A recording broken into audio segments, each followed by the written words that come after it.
Chegando para o segundo bloco do Giro de Notícias, já começamos falando de Rio das Ostras. A Justiça determinou, na noite da última quinta-feira, dia 20, o afastamento da secretária municipal de Gestão Pública de Rio das Ostras, Márcia de Souza Almeida, e também da coordenadora de avaliação, acompanhamento pedagógico e formação da Casa da Educação, Edilaine Carvalho Baltazar. Segundo o Ministério Público do Estado do Rio, Márcia e Edilaine são, respectivamente, mulher e irmã do prefeito Carlos Augusto Baltazar. A decisão foi em caráter de tutela de urgência, atendendo ao pedido da 2ª Promotoria de Justiça de Tutela Coletiva do Núcleo Macaé, que entrou com ação por improbidade administrativa ajuizada contra o prefeito e familiares pela prática de nepotismo, de acordo com a promotoria. Esse despacho é assinado pelo juiz Henrique Assunção Rodrigues de Almeida e, de acordo com a ação, o nepotismo é uma prática vedada pela súmula vinculante número 13 do Supremo Tribunal Federal, o STF.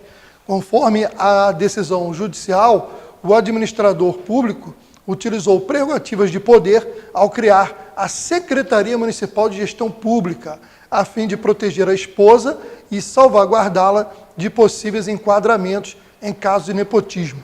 Segundo o magistrado, não há qualquer justificativa do ponto de vista gerencial para a criação de outra secretaria, uma vez que se trata de nova fonte de despesa a um município em crise financeira.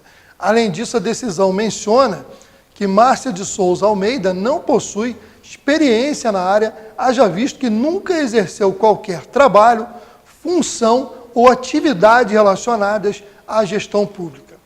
Já Edilaine Carvalho Baltazar, irmã do atual prefeito, foi nomeada para a função de coordenadora de avaliação, acompanhamento pedagógico e formação da Casa de Educação, mesmo já existindo no município responsável pela pasta de educação, de acordo com a promotoria do Ministério Público.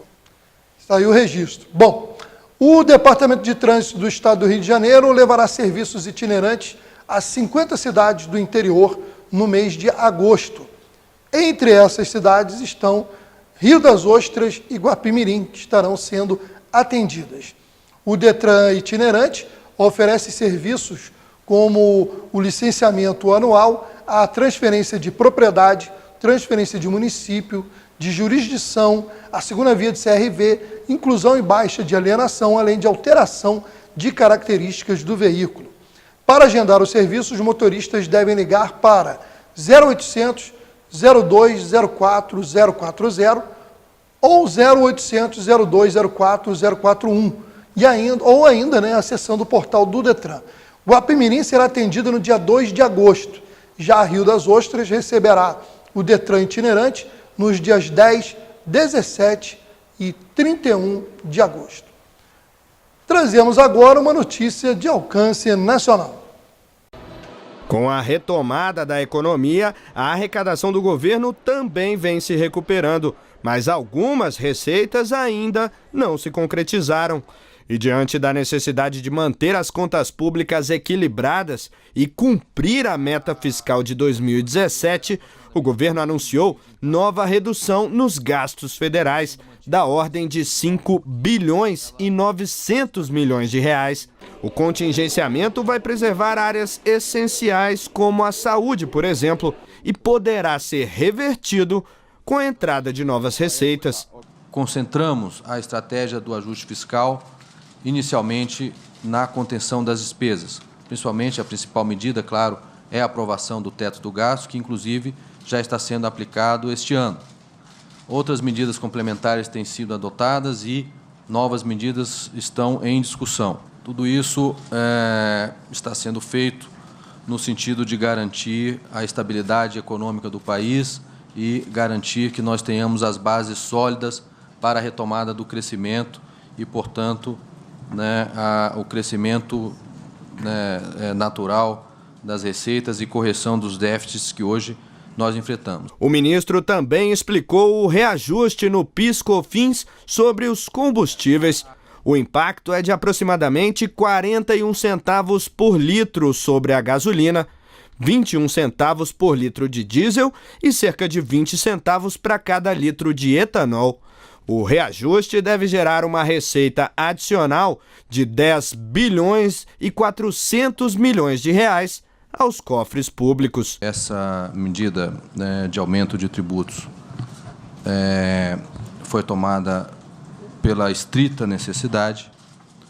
Nós estamos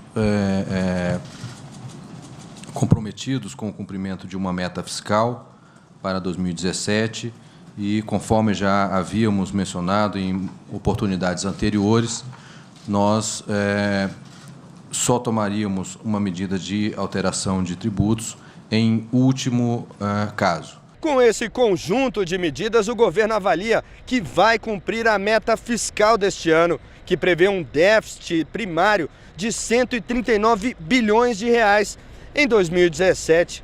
Durante a apresentação do relatório, o ministro do Planejamento lembrou que esse déficit é explicado principalmente pelas despesas ligadas à Previdência Social e reafirmou a necessidade de reforma no sistema previdenciário do país. A natureza do nosso déficit fiscal é totalmente explicada pela magnitude do déficit da Previdência.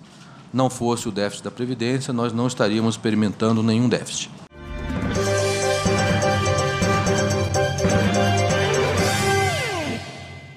Chegando agora para as notícias policiais. Em Teresópolis, o motorista engata a marcha ré e cai em ribanceira no bairro Santa Cecília. Segundo informações, o motorista errou a marcha, engatou a ré ao invés da primeira, o carro deu uma cambalhota e parou com as rodas para cima. Moradores ajudaram o rapaz a sair do carro. Ele foi imobilizado pelos homens do Corpo de Bombeiros e levado para o Hospital das Clínicas. Fotos do repórter Paulo Vicente, do grupo TV Repórter. E a gente vai seguindo agora com uma outra matéria também do repórter Paulo Vicente, que traz aí um vídeo sobre atropelamento ocorrido na localidade do Fischer, às margens da rodovia BR-116.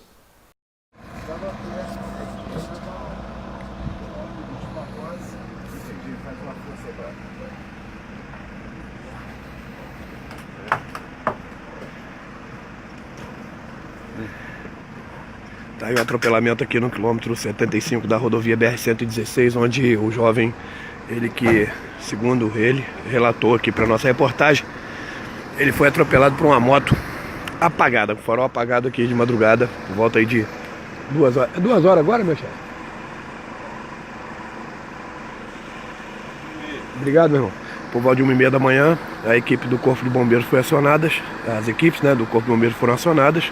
CRT também está procedendo para o local e o fato aconteceu aqui na ponte do Fischer. Segundo o relato aí da própria vítima, ele estava descendo aqui para o cruzeiro quando foi atropelado aí por essa moto não identificada. O motociclista parece que se ralou também, mas juntou na moto e foi embora. Tá aí com a imagem de Paulo Vicente aqui, quilômetro 75 da rodovia BR-116, para o grupo TV Repórter.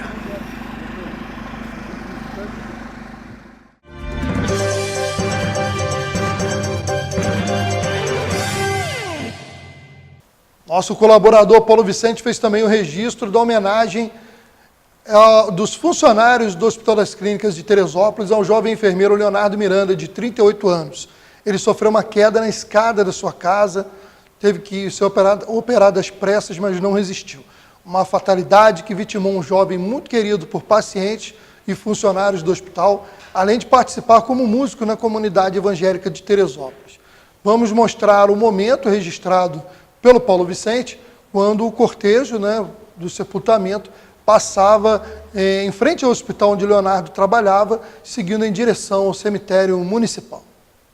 Homenagem.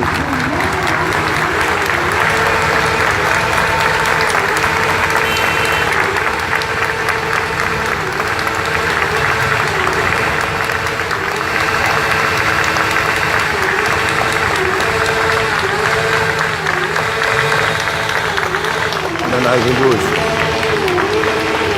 funcionários do HCP.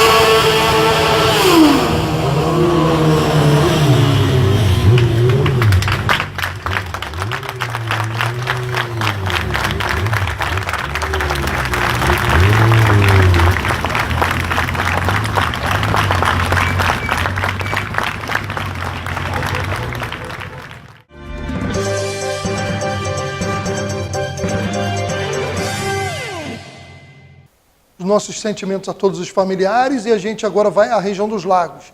Em Macaé, um homem de 22 anos foi detido com quase 2 quilos de maconha e 300 gramas de cocaína na comunidade Nova Holanda, em Macaé.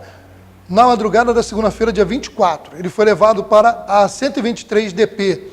A abordagem ao suspeito de tráfico foi na Rua da Prosperidade, após denúncia anônima de que homens que integram uma facção criminosa estariam preparando e vendendo drogas no local. O material estava dividido, segundo a PM, em 323 sacolés de cocaína, 170 sacolés e mais um saco com a maconha. Também no município de Macaé, um jovem de 19 anos foi detido com 154 papelotes de cocaína e 30 gramas de maconha no Glicério, que fica na zona rural do município. O fato aconteceu na noite do domingo, dia 23. Segundo a Polícia Militar, ele é suspeito, mais uma vez, de integrar uma facção criminosa que atua na região. A abordagem foi na estrada Duas Barras, após denúncia anônima de venda de drogas no local. O caso também foi levado para 123 DP e mostra como as facções estão aí se estendendo por Macaé, Rio das Ostras e região. Nós vamos chegando ao final desta edição do Giro de Notícias, agradecendo a nossa equipe técnica e agradecendo a sua audiência, que acompanha o Giro de Notícias em todas as mídias e plataformas onde o programa é transmitido. Obrigado a todos vocês e até a próxima edição.